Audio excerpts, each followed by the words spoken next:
We got it crimped. Now we're going to talk about soldering.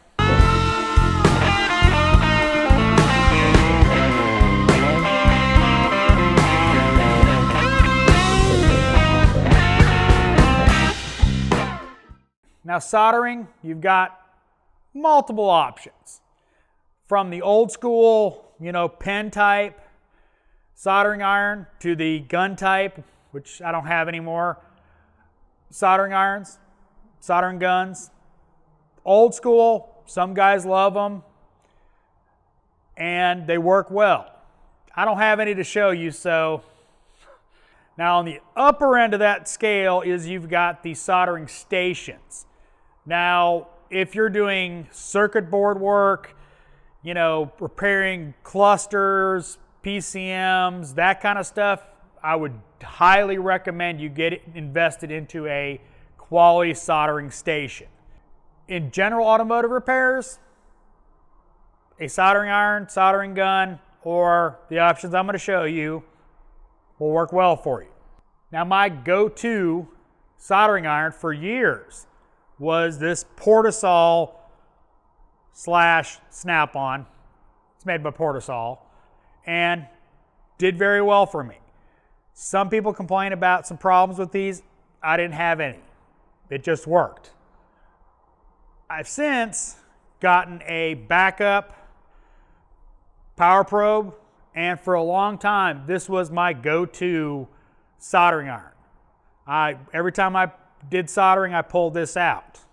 But lately, my go-to has been the Milwaukee cordless soldering iron M12 with the pivoting head and all that.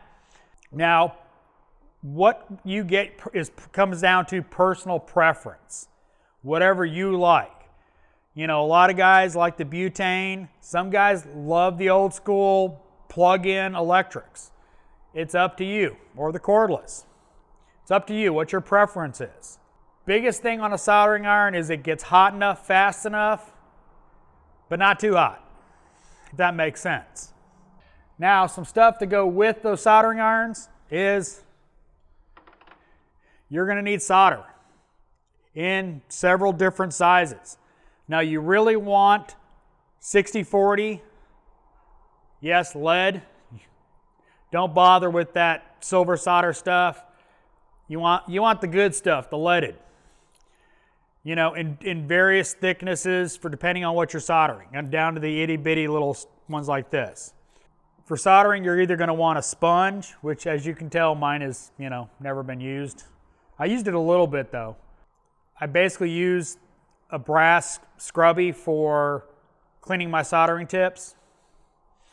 But again, personal preference. By the way, don't forget the shrink tube.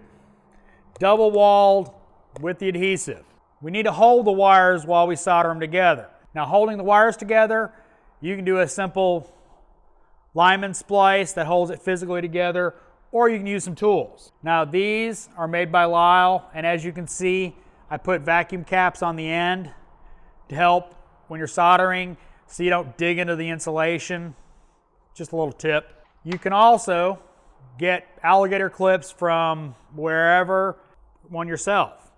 Now, one thing about this is you can actually custom make it so you can actually put it in a awkward position onto something so you can hold the wire. I know it didn't do it very well, but you can make a custom holder real quick. Household wire, just crimped and soldered to household wire with alligator clips. Now this one is the Mac Daddy. This is by AST WCS 15. It has these little pop-up holders on them for the wire. This unscrews. This unscrews.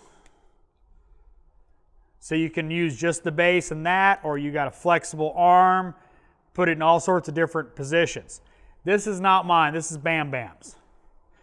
They ain't cheap. I can tell you that much. They're not cheap. So it's AST, so they charge for it. They think they're Snap-on or something. Crimping. You want to use the butt connectors with the sealant and the shrink tube. You do not want to use just regular butt connectors without the shrink tube. If you're going to do that, just get uninsulated and put shrink tube on them. All right, we got it cut, we got it stripped, we got it connected. Now there's two more things we got to do.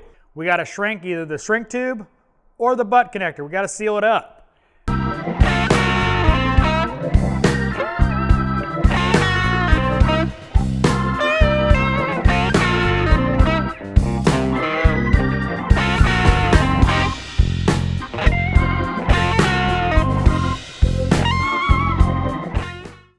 Butane torches, they've got this little shield on it so you can get in there and melt the shrink tubing or the butt connector with the shrinkable coating on it.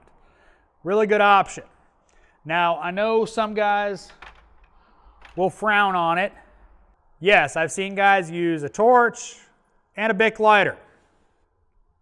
As long as you don't get the flame touching the butt connector, they do fine. Problem is guys get the flame right up against it and it scorches it and burns holes in it. Don't do that. Get it so it's ways away from it and you're just getting the heat from the flame, not the actual flame. But your better option is going to be either the soldering iron or a torch with one of these or a heat gun. Now, this is the thingy I was talking about with getting the wire behind. Really good example is you put the wire right there, you've got heat on both sides, it melts the shrink tubing evenly. What I was talking about earlier with that shield, this makes a really good example because you take your wire, put it right there, you've got heat on this side and then it comes around and basically melts the entire shrink tubing all at once. That's why you want the little doohickey on the end to help evenly distribute that heat and shrink the tubing down evenly. You want to get all the air out so no corrosion. All right, the last thing we're going to talk about is you're done with the repair. Now we got to wrap it back up so it looks nice, it stays protected. Chances are something happened to that wire, so we got to keep it away from what happened last time. So we need to wrap it up, put it in tubing if needed, and we got to tape it up. Now, there's, of course, good old-fashioned Super 88 3M electrical tape. I've become a fan of this, Tessa tape. It is cloth-backed electrical tape. Is it waterproof? No. But it stays a lot more flexible. If you've ever wrapped a harness tightly with electrical tape, it becomes very, very, very stiff. With this, it still is flexible and allows you to move it and manipulate it so it doesn't become a hard surface that can actually hit something and rub. This stays flexible. If you've worked on any European, this is the stuff they wrap their wiring harnesses in. It is really good stuff. It's not expensive.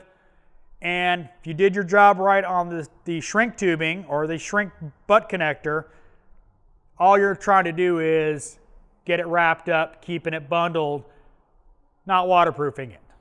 So get you some Tessa tape. I hope you liked this video. If you did, give me a thumbs up.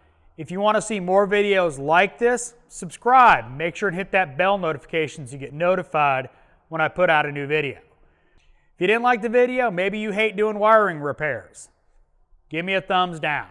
Comments are always appreciated. And as always, thanks for watching. I am the Flat Rate Master.